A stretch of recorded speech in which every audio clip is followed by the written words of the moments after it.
कल राज्यसभा में बजट पर बात करते हुए वित्त मंत्री निर्मला सीतारमण जी ने मेरे बयान को लेकर काफी कटाक्ष किया और यह भी कहा कि मैंने हाउस को मिसलीड करने की कोशिश करी। मैंने जब उनके सवालों पर जवाब देने के लिए अनुमति मांगी तो मुझे इजाजत नहीं दी गई। इसीलिए मैंने सोचा कि इस वीडियो के माध्यम से सीधा वित्त मंत्री जी से बात करूं और दूध का दूध पानी का पानी करने का प्रयास करूं।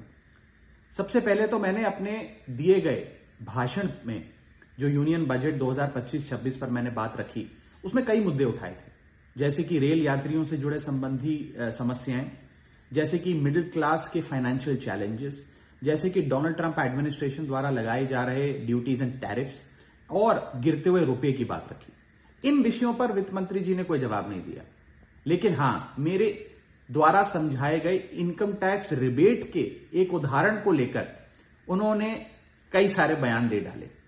सबसे पहले तो मैं ये बताना चाहूंगा कि मैंने जो बात कही थी मैं आज भी उस पर पूरी तरीके से कायम हूं। ये 12 लाख रुपए की जो टैक्स रियायत दी जा रही है सरकार द्वारा, ये ना ही टैक्स एग्जेम्पशन है ना ही टैक्स डिडक्शन है, सिर्फ और सिर्फ टैक्स रिबेट है। यानी कि 12 लाख रुपए से ऊपर अगर आप आमदनी कमाते हैं एक वित्तीय वर्ष में तो आपको अपनी पूरी आमदनी पर इनकम टैक्स भरना पड़ेगा।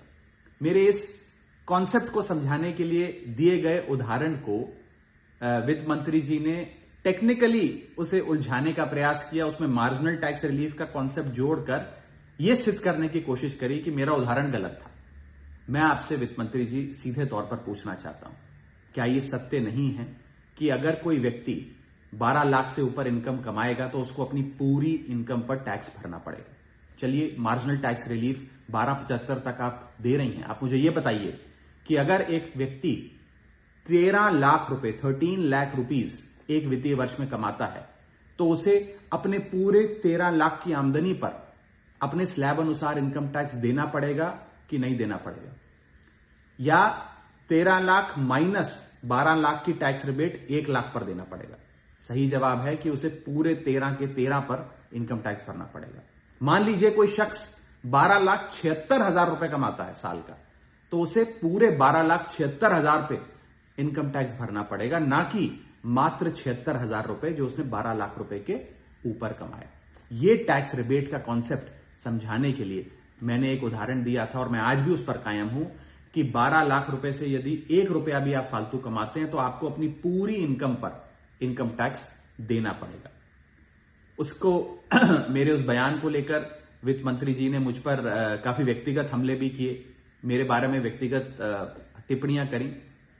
मैं बस इतना ही कहना चाहता हूं कि मेरे मन में माननीय वित्त मंत्री जी के लिए बहुत आदर और सत्कार है। वो अनुभव में, ओहदे में, उम्र में मुझसे बहुत बड़ी हैं। मेरा बस इतना ही कहना है कि आगे से मुझे उम्मीद है कि वित्त मंत्री जी इस प्रकार के व्यक्तिगत बयानों से बचेंगी और सिंपल टैक्स कॉन्सेप्ट्स लाने के लिए जो उदाहरण दिए गए हैं उनको टेक्निकली तोड़ मरोड़ के जनता के सामने प्रस्तुत करने का प्रयास नहीं करेंगी।